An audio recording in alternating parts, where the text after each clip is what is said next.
More torque, more horsepower, all new turbo on the 2024 HD lineup from GM. Silverado lineup was released last week, and today GM released the GMC version. So let's talk about it, because obviously I have a 2020 GMC Sierra 2500 HD. 2024 is that just released today. It has been refreshed externally as well as internally, and a little bit of performance as well. For those of you guys that maybe live under a rock and you didn't know that the 24s got released today, I'm gonna tell you everything you need to know about them, so stay tuned.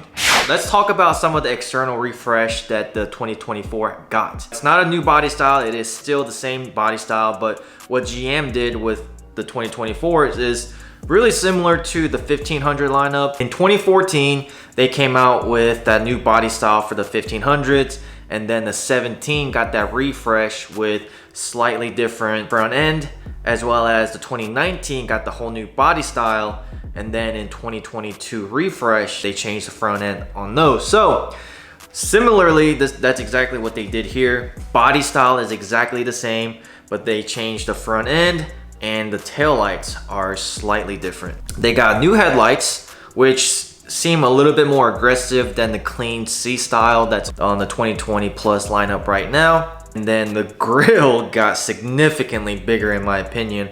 I thought when the 2020s came out, the grille on those were huge, but GM made them even bigger, especially on the Denalis.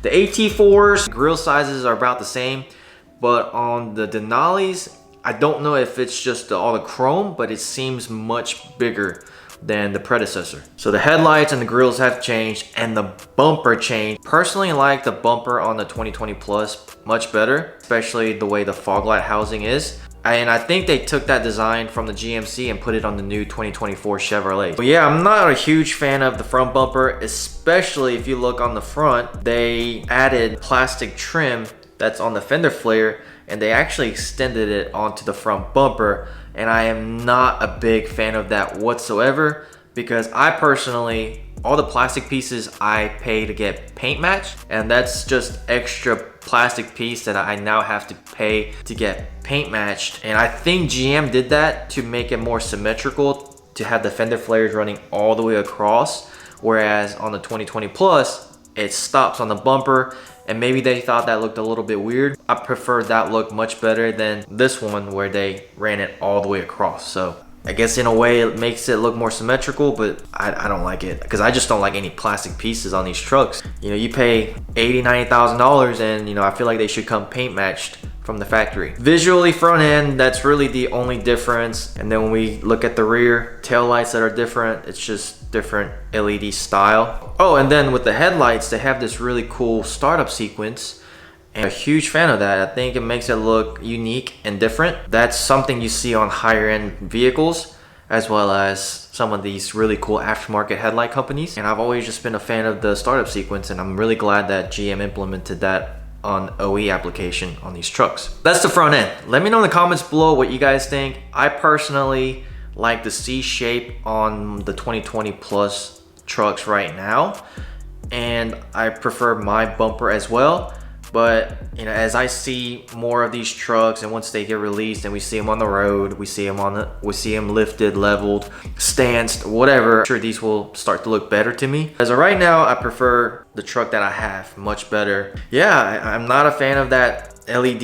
It looks cool, don't get me wrong, I'm not saying it's ugly, it looks cool, but I just prefer the C shape. I think it's classier and just a cleaner look. So yeah, that is my opinion on the front end, but I wanna know what you guys think. So let me know in the comments below what you guys think of the headlights and the front end.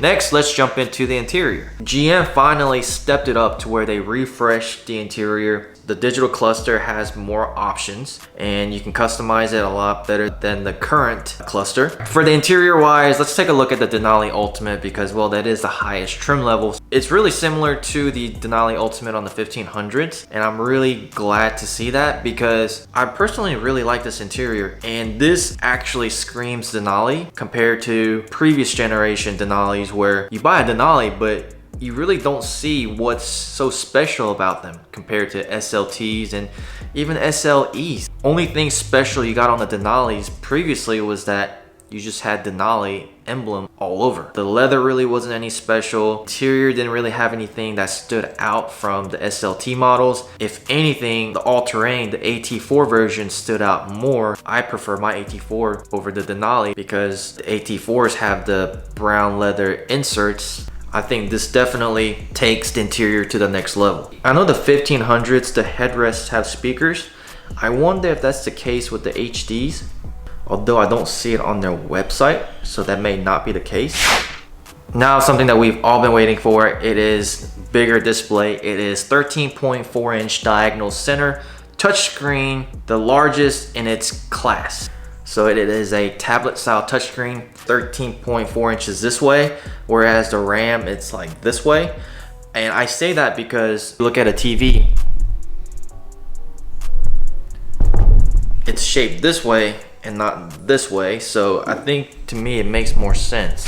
All right, lastly, let's talk about some of the really cool features that are new on this truck, as well as the horsepower and the torque numbers. I know I'm not the only one. If you have a 2020 Plus HD, I know I was not the only one that tried to use the cruise control or adaptive cruise control, because on the screen it does show like the distance between the car in front of you, and it almost seems like there should be adaptive cruise control because Super Duties have them. I tried using it and I couldn't figure it out, and later I found out that the HDs don't come with them, which was really shocking to me because you pay $70,000, $80,000 and it should come standard on these trucks because they cost more than the 1500s, and they come on the 1500s. The 2024 HDs finally have adaptive cruise control, and you can actually use that while you are towing as well. We finally caught up to the Super Duties with adaptive cruise control, and they are available on these trucks now. Another thing that's new on these trucks would be the massage seats. Finally, I know Super Duties had them for a long time,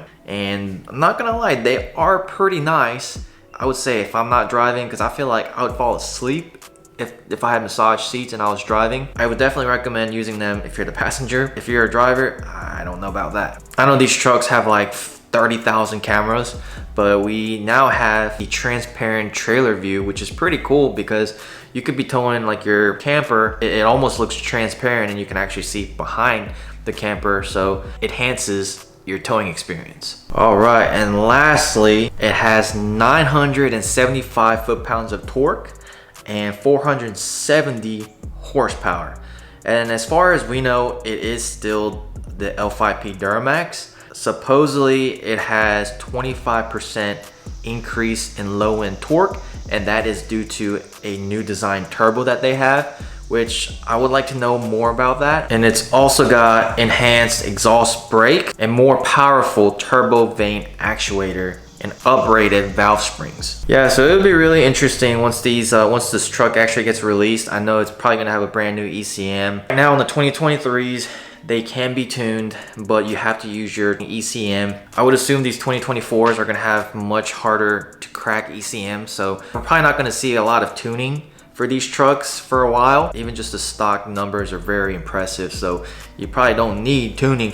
Well, let me know in the comments below what you guys think of these numbers and what you guys think of these new features. And are you gonna be ordering a 2024? Let me know in the comments below, or are you gonna wait until the 2020 Plus prices drop when these get released? Personally, I think I'm gonna keep my L5P for a while, even though the interior upgrades are nice. I like the fact that my truck is tuned and it has more horsepower and torque than this truck.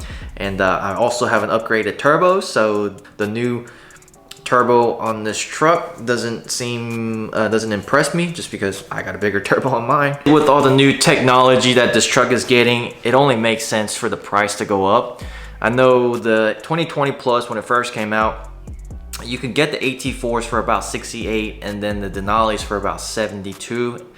I know, and I just looked at the 2023s a couple days ago, and now these trucks MSRP is about $86,000, which is ridiculous.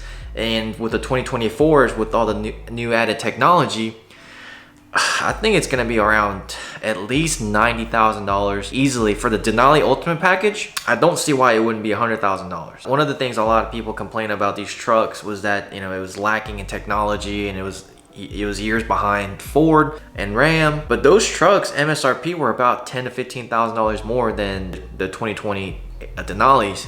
So I really didn't mind it too much. Now with the interior and the technology kind of being on par with Ram and Ford, prices are going to be just as high as the Platinums or Limited. I would be interested to know what the MSRP on these trucks are going to be. I know the 1500 Denali Ultimates are pretty high up there, so the diesels are going to be really expensive. Let me know in the comments below what you guys think pricing on these trucks are going to be. That is it for this video. I hope you guys enjoyed it, and as always, if you enjoyed it, please give this video a thumbs up, and don't forget to hit the subscribe button because we are trying to hit 100,000 subscribers by the end of this year.